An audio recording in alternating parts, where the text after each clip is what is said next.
What if the secret of the past are waiting for you to discover them? Today, we present The Red Pyramid, a novel about adventure, courage, power, and family. And through every challenge, the experiences they endure shape them into who they are meant to become.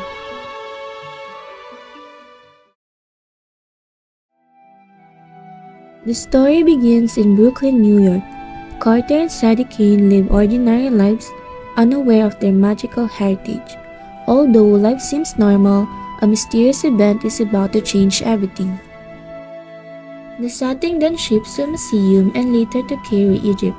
Here, Carter and Sadie discover they are connected to ancient Egyptian magic. Their first magical encounter teaches them courage and responsibility.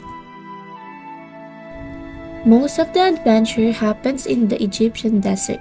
The desert symbolizes danger, perseverance, and magical trials. It is here where Carter and Sadie face gods, monsters, and secrets of the past.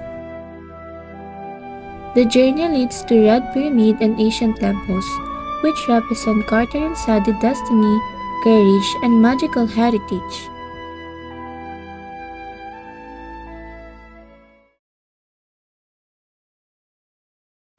Carter Kane. Carter is brave, smart, and determined. He discovers his magical heritage and learns to control the powers of the Egyptian gods. Throughout the story, he grows from a normal kid into a confident and powerful magician. Sadie Kane. Sadie is clever, curious, and resourceful. She learns magic quickly and often uses creativity to solve problems. Seth. Seth is powerful, dangerous, and unpredictable. He seeks to destroy the world and test Carter and Sadie's courage. Baz and Horus. The gods guides Carter and Sadie, giving advice and magical support. Dr. Julius Kane is brave and knowledgeable. His actions start a conflict, and his sacrifice inspires the heroes.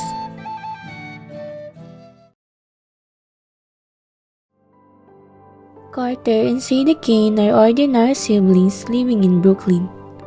They notice their father, Dr. Julius Kane, is deeply focused on mysterious research. One night, during a visit to a museum, they accidentally open a magical gate and release Seth, the god of chaos. Seth captures their father and disappears. Shocked, Carter and Sadie learn from their family allies that they are the last Egyptian magician. To stop Seth and save the world, they must embrace their magical heritage.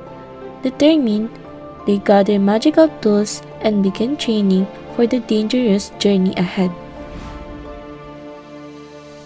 Carter and Sadie practice magic every day, learning spells, magical defenses, and how to work together as a team. They travel across Egypt, exploring desert, pyramids, and ancient temples. Along the way, they face magical creatures and dangerous challenges that test their courage. They also experience visions of the gods Baz and Horus, who teach them about strategy, responsibility, and bravery. Seth continues to create illusion and obstacles to stop them, but the siblings stay focused and keep training. Growing stronger with every challenges, they prepare for the ultimate confrontation at the Red Pyramid. They suddenly find themselves in a strange and confusing place, filled with illusion and shifting shadows. Carter and Sadie feel lost and unsure which way to go. For a moment, fear and doubt creep in, but they remember their training and the guidance of the gods. Drawing on their courage and teamwork, they steady themselves and push forward until they reach the Red Pyramid, ready to confront Seth. When they face him and unleash their combined magic, Seth suddenly vanishes and his power completely disappears.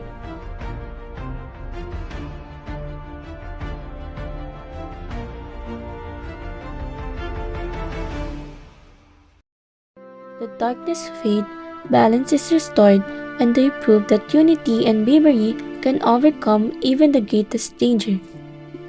With Seth trapped inside the pyramid, the chaos he caused begins to calm.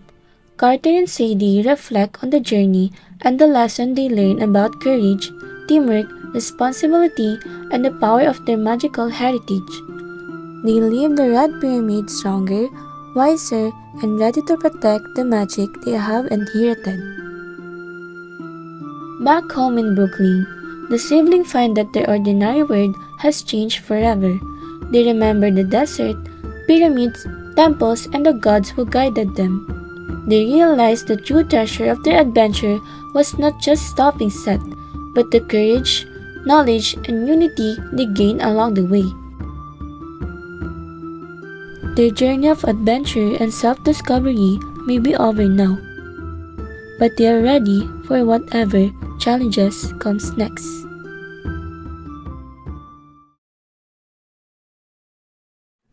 The main conflict is man versus self. Carter and Sadie struggle with fear, love, and the uncertainty of their magical abilities. There is also man versus man. They face Seth, powerful gods, magical creatures, and dangerous trials across Egypt. This conflict showed that courage, teamwork, and trusting oneself are the greatest tools to overcome obstacles.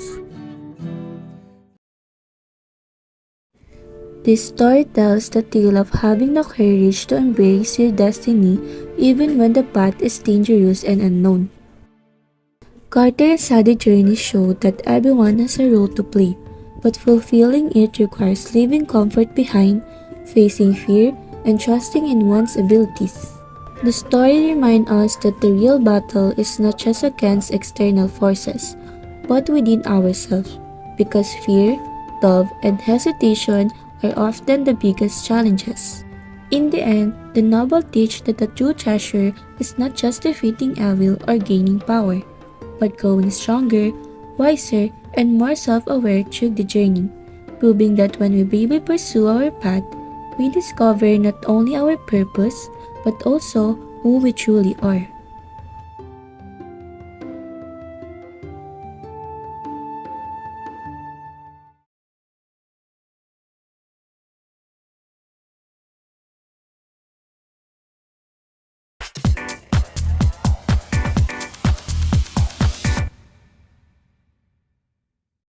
Good day, everyone. Welcome to Book Spotlight Live. Today, we're going to talk about the fantasy novel, The Red Pyramid.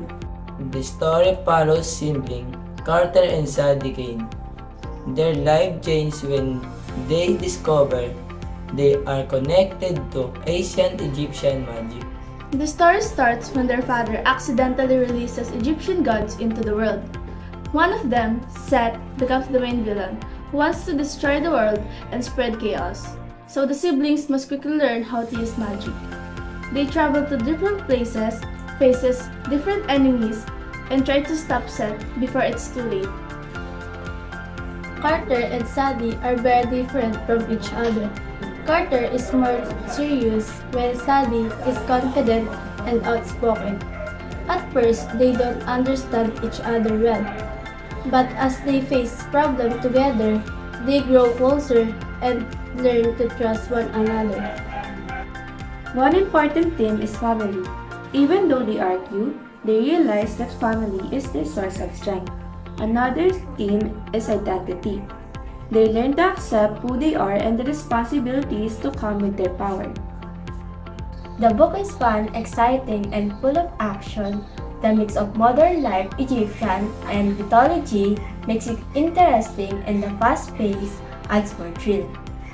Overall, The Red Pyramid is an action-packed story about courage, teamwork, and discovering who you are.